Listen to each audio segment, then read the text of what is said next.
তো হ্যালো পার্টনাররা, welcome to my video. আমার ভিডিওতে তোমাদেরকে স্বাগতম। তো এখন এই ভিডিওটা বানানোর গুরুত্বপূর্ণ কথা হলো, ধরো এখন আমি ধরো হেল্পার ভাইকে নিয়ে কথা বলবো দুটি বিস্তারিত। তো আমার যতই হেল্পার ভাই আছে, যারা ধরো এখন কাজ করছো, যাদের 2 মাস 3 মাস হয়ে গেছে, উস্তাদেরা গাড়ি দিতে লাগিয়ে গেছে ধীরে ধীরে বিস্তারিত।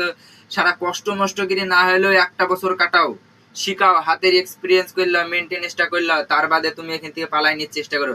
কেননা ধরো তুমি যে কোম্পানিতে কাম করছো, ওই কোম্পানি থেকে যদি তুমি দুসরা কোম্পানিতেও যাও, তাও ম্যাক্সিমাম তোমাকে মেশিন দিতে হলেও তোমাকে 1.5 মাস 2 মাস টাইম লাগবে। অপারেটরকে চিনতে হবে, তোমাকে পরিচয় হবে। তার বাদেও তুমি যদি পুরাতন হেল্পারও হও, 1 বছরের পুরাতন অপারেটর বানিয়েও যাও তুমি দুসরা কোম্পানিতে কাজ করার লিগে হেল্পারে, তাও তোমাকে মেশিন দিবে না প্রথম প্রথম যাই। তার লিগে এই ভুল কখনো গালাতিতেও করবা না। তোমরা যে কোম্পানিতে আছো ওই কোম্পানিতে কাজ করো, গাইল দিছে মন্দ দিছে কিছু ভি করিলি, তাও তোমরা মনের মধ্যে একবারে গঠন বাঁধিলাও যে আমাকে এখানে থাকতে হবে, এখানে শিখবো, এখানে যাবো। বাস এটুকু এই বলটা রাখবা।